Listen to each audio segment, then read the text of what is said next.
انت استخدمت الكتابة وانت استخدمت لغة الإشارة. فرغم انه سلوك كل منكما ما في اي نسخ لسلوكي، الميمات يلي هي افكار الحلقة انتقلت بأمانة ودقة من ذهني لأذهانكم، وطبعا ما انتقلت للببغاء. خلال معظم تاريخ الإنسانية حال البشر كان شبه ثابت، استاتيكي راكد يكاد يخلو من أي ابتكار وتجديد. غالبا الفرق بشكل ونوعية الحياة بين الجد وحفيد حفيده بهديك الأيام كان يكاد لا يذكر. بينما تاريخ البشر آخر كم قرن من الزمن، على الأقل ببعض الأماكن، بيشهد تقدم تكنولوجي وفكري وعلمي وفني مستمر. اليوم التجديد هو القاعدة، لكن لمعظم تاريخ البشرية كان الاستثناء. طيب هالتغير الهائل بمعدل التقدم حصل مؤخرا نسبيا، على الرغم أنه ما صار أي تغير بيولوجي بالدماغ.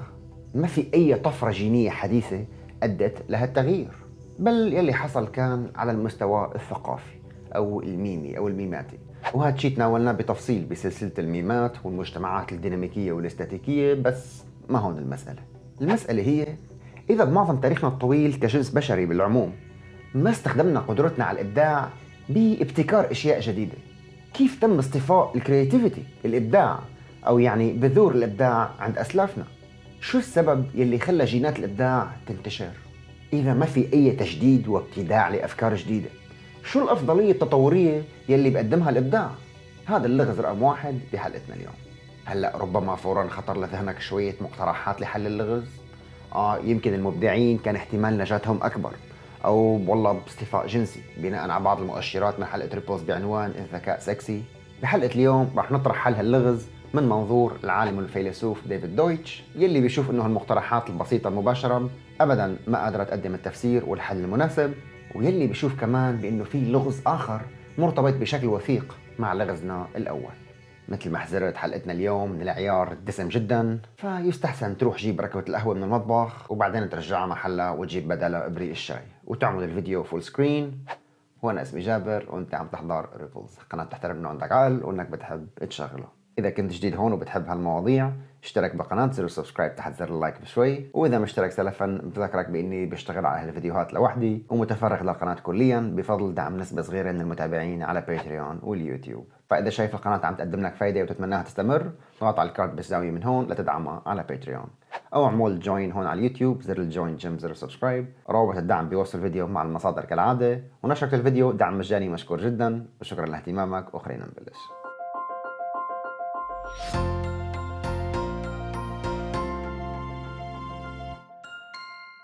مراجعة سريعة جدا لمفاهيم شرحناها سابقا وضرورية لفهم حلقتنا اليوم. الميمات هي وحدات ثقافية تنتقل بين الأفراد عبر وسط غير جيني. التطور البيولوجي بيتم على مستوى الجينات، التطور الثقافي على مستوى الميمات. كنا عرفنا الميمات بأنه هي أفكار تساهم سببيا بنسخ نفسها. هالشي ممكن يشمل أي سلوك أو نكتة أو أغنية أو مذهب فني وكتير أشياء أخرى. قسمناها لنوعين: ميمات ضد عقلانية تنتشر عن طريق تعطيل المقدرات النقدية للأفراد، لما مثلا بشكل لا واعي بتآمن بمعتقد ما بداعي الخوف مثلا. والنوع الثاني هو الميم العقلاني، بالعكس هو الميم يلي بيزدهر ببيئة فكرية مفتوحة تتيح النقد، بحيث تموت الأفكار السيئة تحت النقد وتنجو الجيدة، العقلانية. لهيك عملنا هالتيشيرت وفيك تشتريها من هون. المجتمع الاستاتيكي الراكد هو يلي تغلب وتسيطر عليه الميمات ضد العقلانية، وهو لهيك قليل التغير نادر التطور. بالمقابل كل ما كان المجتمع ديناميكي أكثر، كل ما كانت الأجواء الفكرية الثقافية فيه مفتوحة للميمات تثبت عقلانيتها، ما يؤدي لتقدم معرفي مستمر. هي مراجعة سريعة وتبسيط شديد، بس للتفاصيل ارجع للحلقات الكاملة إذا مانك حضرانها، الروابط بوصف الفيديو. وهلأ خذ نفس. لو كائن فضائي عمل مسحة سريعة على كوكب الأرض بفترة ما قبل التاريخ، البري هيستوري، هل كان لاقى شيء مميز بالبشر؟ الإبداع أبداً ما كان واضح بحياتهم التكرارية الراكدة. استخدام الأدوات؟ هلا صحيح، بس غيرهم من الكائنات كمان استخدموها. ممكن تقول اللغة أو التواصل الرمزي، أو ربما استئناس كائنات حية أخرى. بذكرك دويتش بمقدرات النمل والنحل بالترتيب بهالمجالات. أوكي، قرب الفضائي أكثر بشوي، فلاحظ بأنه المعرفة يلي بتخص اللغة واستخدام الأدوات عند البشر تنتقل ثقافيا عبر الميمات وليس الجينات. ماشي، هذا مميز شوي، بس ما واضح وين الإبداع بالقصة. العديد من الكائنات الأخرى عندها ميمات، بس يلي ما عندهم إياه هو طريقة لتحسين هالميمات سوى التجربة والخطأ، وما عندهم كمان المقدرة على خلق تحسين مستدام متواصل على مدى عدة أجيال. الإبداع يلي بنستخدمه اليوم لتطوير أفكارنا هو ما يميزنا عن غيرنا من الكائنات، ومع ذلك مثل ما قلنا لمعظم تاريخ البشر ما كان يتم استخدام هالإبداع بشكل واضح وملحوظ، وغالبا كان لسه أقل وضوحا عند سلف الجنس البشري، على الرغم من أنه أكيد كان سلفا بدأ يتطور عنده.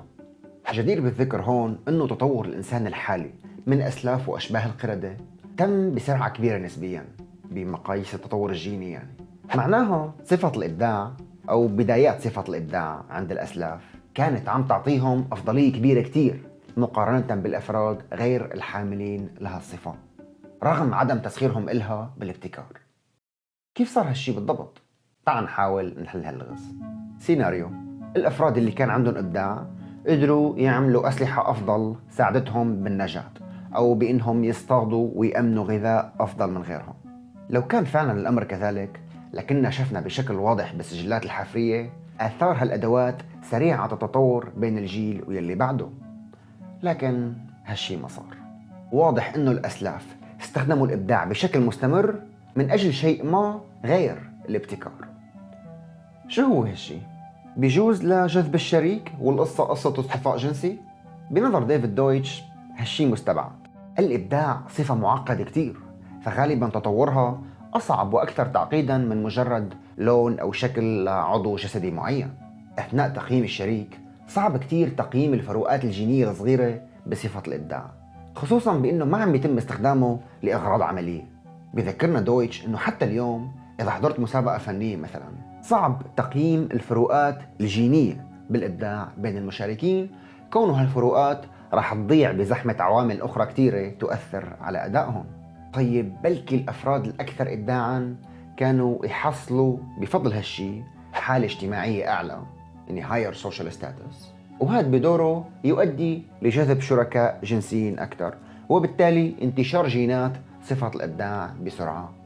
يا عمي من الآخر، أنت استخدمت إبداعك وصرت زعيم القبيلة وألف بنت تتمناك، ليش ما استخدمت إبداعك نفسه بكل المجالات العملية الأخرى التي تفرضها عليك حاجاتك الحياتية البقائية؟ شو ما ضل فيك حيل بعد ما صرت زير نساء القبيلة؟ فكر فيها شوي. القبائل أو العائلات اللي عاشوا فيها الناس وقتها كانت استاتيكية راكدة مقاومة للتغيير، وتحارب أي محاولة للابتكار أو التجديد الفكري وتعتبرها تابو وشيء محرم. فأي شخص كان يقوم بمحاولة ابتكار كان عم يخالف عادات وقواعد الجماعة، مما سيؤدي لتخفيض الرتبة والمكانة الاجتماعية تبعه. كيف يمكن تحصل على رتبة أو مكانة اجتماعية عالية بين هيك مجتمع استاتيكي؟ من خلال تسخير واستخدام الإبداع وبدون ما تكون مخالف لقواعد الجماعة وتخترق تابوهاتها. دويتش بيعتقد بأنه في طريقة وحدة لهالشي، وهي إنك تجسد ميمات المجتمع بدقة وصرامة أعلى من العادي بكتير، بإنك تظهر طاعة تامة وانصياع استثنائي وتمتنع عن الابتكار لدرجات مميزة جدا. المجتمعات الاستاتيكية إجباري رح تكافئ هالشي. طيب هل يمكن للإبداع أن يساهم بجعلك أقل ابتكارا من الآخرين؟ هذا سؤال مهم، لحتى نجاوب عليه لازم نفتح ملف اللغز رقم 2 تبع حلقة اليوم.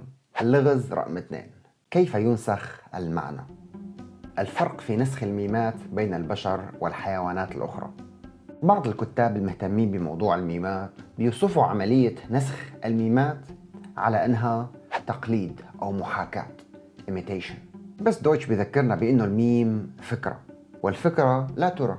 أنت ما شايف أفكاري داخل دماغي، وما لنا برامج كمبيوتر لنعمل نسخ لصق للأفكار بين أدمغتنا، لذلك لا يمكن محاكاة أو النسخ بالمعنى الحرفي للميمات. النافذة الوحيدة لمحتوى الميمات هي سلوك حاملها، وهالشي ممكن يتضمن نتائج السلوك. بالنسبة لك كمشاهد هالفيديو هو نتيجة لسلوكي بالماضي، ويشكل نافذة لمحتوى بعض الميمات أو الأفكار يلي بعقلي. أنت بتراقب سلوك حامل الميم سواء بشكل مباشر أو غير مباشر، وبعد فترة من الزمن بتلاقي الميم انتقل من دماغه لدماغك. كيف هيك؟ الفيلسوف كارل بوبر كان يبدأ أول محاضرة بالكورس تبعه بأنه يطلب من الطلاب أنهم بكل بساطة يراقبوا. وينتظر لحتى حدا من الطلاب يقول له ما هو الشيء المطلوب مراقبته بالضبط، موضحا لهم بهالتمرين البسيط أن المراقبة العلمية غير ممكنة بدون تسخير معرفة مسبقة عن ماذا تراقب، ما الذي تبحث عنه، ما هي أفضل طريقة للمراقبة، كيف نفسر ما هو مراقب، وكل هالأشياء. لذلك النظرية تأتي أولا، وهي نتيجة تخمين وليست استنتاج. هلأ هي يمكن بدها تفصيل بحلقة منفردة، بس هلأ خلي ببالك كل مراقبة محملة بالنظرية. All observation is theory laden. على نفس الأساس بيقول لك دويتش كان بإمكان بوبر يبدأ المحاضرة بأنه يطلب من التلاميذ ببساطة يقلدوا أو يحاكوا، وبيضل نفس المنطق. مين بيقلدوا؟ بوبر. بشو بيقلدوا بالضبط؟ هل لازم يوقفوا ويديروا ظهرهم على اللوح؟ أم يقلدوا لكنته بالكلام مثلا؟ أم لا، كونه هو عم يحكي بلكنته الخاصة فهن لازم يحكوا كمان بلكنتهم الخاصة، وبذلك بيكونوا عم يحاكوا؟ هنالك كمية لا نهائية من التفسيرات الممكنة لتعليمة قلد بوبر أو حاكي بوبر. لذلك ما في شيء اسمه مجرد تقليد السلوك أو مجرد محاكاة السلوك، وأكيد لا يمكن اكتشاف الأفكار من خلال التقليد أو المحاكاة. لازم يكون عندك معرفة بفكرة بعدين تقلد على أساسها. لذلك تقليد أو محاكاة السلوك لا يمكن يكون الطريقة التي نكتسب فيها الميمات. بذكرك على السريع هون بأنه كلمة معرفة knowledge بهالسياق هي دائما أشمل من استخدامنا اليومي إلها، وتشمل أيضا المعرفة يلي تحملها الجينات. إذا في ببغاء دخل على قاعة وفيها حاضرين وكرر جملة مفيدة قالها البروفيسور بمحاضراته السابقة، هو بهالشي مارس بشكل ما التقليد أو المحاكاة للبروفيسور، لكنه بالحقيقة مع ذلك ما اكتسب الميم، بل فهمه للفكرة من هالجملة المفيدة يعادل فهمها من قبل الهواء يلي انتقل من خلاله صوت البروفيسور أول مرة. لهيك لما كنا صغار بالمدرسة كنا نقول حفظ ببغائي عن شخص ثبت بأنه حافظ بس مش فاهم. الببغاء إذا كان قدامه كلبة ممكن يحاكي نباحة، لكن ما رح يخطر له يحاكي حركة ذيلة، لأنه غير قادر على فهم أو تصور المحاكاة بهذا المجال. ببساطة هو عنده معرفة جينية تبرمجت عبر التطور لتسجيل أصوات تحقق معايير معينة وتكرارها تحت ظروف معينة. هالمعايير وهالظروف فطرية مبرمجة بالجينات. وجود هالمعرفة الجينية المسبقة يلغي الغموض والاحتمالات اللانهائية لما يجب محاكاته، وبالتالي لا حاجة لاتخاذ قرارات ولا للإبداع. طيب ماذا عن القرود؟ لما بيتعلم القرد طريقة كسر قطعة جوز مثلا، لا يبدو انه عم يكرر سلسلة ثابتة من الحركات مثل الببغاء، بل يبدو بانه فهم كيف السلوك عم يصير وعلاقة اجزائه ببعضها بشكل شبيه بالفهم البشري للامور. دويتش بيذكر هون دراسة لباحث بمجال سلوك الحيوان شرحت كيف انه بالحقيقة ما هذا اللي عم يصير، وانه القردة بينفذوا هالشي عن طريق ما اطلق عليه البيهيفيرال بارزينج، الإعراب السلوكي، ما لقيت له ترجمة أحسن من هيك، بحيث إنه بيتم تقطيع سلسلة السلوكيات يلي عم يشاهدها القرد لعناصر منفردة. هالعناصر هو بيعرف جينيا يحاكيها أو يقلدها. هالعناصر ممكن تكون سلوكيات فطرية أو تعلمها من خلال التجربة والخطأ أو ميمات متعلمة مسبقا. طيب قسمها لهالعناصر، كيف بقى طريقة ربطها ببعضها بدون فهم حقيقي للسبب وراء هالشي؟ بيقول لك دويتش انه بكل سلوك معقد عندهم ثبت بانه المعلومات اللازمه لهالشي بيتم اكتسابها عن طريق مشاهده السلوك عدد كبير من المرات وايجاد انماط احصائيه. هاي الحركه بايد اليسار عاده بتجي مع هالحركه بايد اليمين، اوكي هذا العنصر يمكن غالبا حذفه، ويعني تحليل احصائي من هذا الشكل. هلا اكيد شيء ظريف بس ما كتير ناجع، لانه بيتطلب من القرد مشاهده السلوك عدد كبير من المرات، بينما نفس السلوك ممكن الإنسان يحاكيه بشكل شبه مباشر عن طريق فهم الهدف منه. طبعا القردة ممكن تحاكي بعض السلوكيات المنفردة بشكل مباشر إذا كانت مبرمجة مسبقا بجيناتها، لكن لما بيجي الأمر على اكتساب مخزون من ميمات تحوي أفعال مركبة، الأمر بياخد وقت طويل كتير. مع ذلك هالميمات اللي هي بسيطة كتير بالنسبة للبشر عطت القردة أفضلية الوصول لموارد غير متاحة لغيرهم من الحيوانات، وطبعا تطور الميمات أسرع من تطور الجينات بكتير، وهالشي كمان بيعطيهم مرونة مفيدة كتير. بس لاحظ بأنه القرود ما عندهم قدرة على محاكاة الأصوات رغم انه عندهم مخزون فطري من الصيحات والاصوات يلي بيميزوها وبيستخدموها. فيعني من ناحية نسخ الميمات كمان القرد بيتجنب الغموض اللانهائي لما يجب نسخه عن طريق معرفة مسبقة غير صريحة لمعنى كل سلوك قادر ينسخه. هو قادر يعطي معنى وحيد لكل فعل من هدول الأفعال يلي بيعرف ينسخهم، فبالتالي عنده معرفة مسبقة جاهزة يعرف من خلالها معنى كل عنصر من السلوك، وبيعمل علاقتهم مع بعض لهالعناصر عن طريق تحليل إحصائي. وهيك بتنتقل الميمات بين القرود. أيوة، بنرجع للبشر. لما بتكون انت عم تحضر هالفيديو او حتى لما طفل بيكون عم يتعلم يحكي، المسألة يلي عم تحاولوا تحلوها هي تقريبا عكس اللي حكيناه عن القردة والببغاوات، لانك بتكون عم تحاول تكتشف المعنى وراء السلوك يلي عم تراقبه. السلوك بحد ذاته ما ضروري يكون بيهمك. مثلا اذا ببغاء سمع كلامي وبده يكرر جملة منه، فهو مضطر يكررها بالضبط بالطريقة يلي انا قلتها بدون ما يفهم محتواها طبعا. بس انت بعد ما تحضر هالفيديو وتفهمه ممكن تناقش افكاره مع شخص اخر بدون ما تعيد اي جملة كاملة مثل ما قلت انا، بل ممكن ما تستخدم بهالنقاش ولا كلمة قلتها انا هون، لانك رح تناقش الافكار بلغة الاشارة مع صديقك، او لانك رح تعمل تشات مع رفيقك على الماسنجر باللغة الالمانية عن الموضوع. سلوكيا انا استخدمت صوتي، الببغاء كرر اجزاء من كلامي بكل امانة ودقة، انت استخدمت الكتابة وانت استخدمت لغة الاشارة. فرغم انه سلوك كل منكما ما في اي نسخ لسلوكي، الميمات يلي هي افكار الحلقة انتقلت بامانة ودقة من ذهني لاذهانكم، وطبعا ما انتقلت للببغاء. اذا انا كررت الفكرة بعدة طرق اكثر من مرة، هالشي بيسهل مهمتك بالنسخ، بينما بيصعبها على الببغاء او على القرد. بدلا من محاكاة السلوك، الانسان يسعى لتفسيره، يعني لفهم الافكار يلي سببته. التقاء اللغزين. هلأ رح نجيب قطعتي اللغز رقم 1 و2 ونحطهم جنب بعض، والمفروض يركبوا على بعض وفجأة نشوف الصورة الكاملة بكل وضوح. هاد يعني في حال الميمات نجحت باستخدامي للانتقال لذهنك. إذا لغز رقم 1: كيف تطور الإبداع رغم عدم تسخيره لخلق معارف جديدة. لغز رقم 2: كيفية انتقال الميمات بين البشر رغم أنه الكثير من محتواها غير مرئي. بيقول لك ديفيد دويتش الحل واحد للغزين، وهو التالي: ما ينسخ الميمات البشرية هو الإبداع، والإبداع تم استخدامه أثناء تطوره من أجل نسخ الميمات. بكلمات أخرى، تم استخدام الإبداع لاكتساب معارف موجودة سلفاً، لا من أجل خلق معارف جديدة، ولكن آلية تنفيذ كل من هالهدفين متطابقة. لذلك تطور المقدرة على القيام بالأولى تلقائياً وأوتوماتيكياً أعطانا المقدرة على الثانية. شي مرة كنت عم تواجه مشكلتين تبدوان منفصلتين، وقيامك بإيجاد حل لإحداهما أدى لأنه الأخرى كمان تنحل تلقائيا. إذا ما كان عندك كلمة توصف هالشي اللي أكيد صاير معك، فيك تستخدم مصطلح ديفيد دويتش لهالغرض، وهو المدى، الريتش. المدى تبع فكرتك لحل المشكلة الأولى شمل حل الأخرى كمان. بالمثل فكرة أنه تطور الإبداع لاكتساب معارف موجودة سلفا أعطانا مقدرة لخلق معارف جديدة، هو مثال بالغ الأهمية عن المدى، عن الريتش، وأدى لكل ما هو بشري بشكل متفرد. بالحقيقة أنت لما بتحاول تكتسب ميم بتكون عم تواجه نفس التحدي يلي بتواجهه أي عالمة. أنتوا الاثنين لازم تكتشفوا تفسير مخفي. بالنسبة إلك هو فكرة بذهن إنسان آخر، بالنسبة للعالمة هو انتظام أو قانون بالطبيعة. أنتوا الاثنين ما عندكم وصول مباشر للتفسير، بس أنتوا الاثنين كمان عندكم أدلة تختبروا فيها تفسيراتكم: سلوك حامل الميم والظاهرة الطبيعية المراقبة.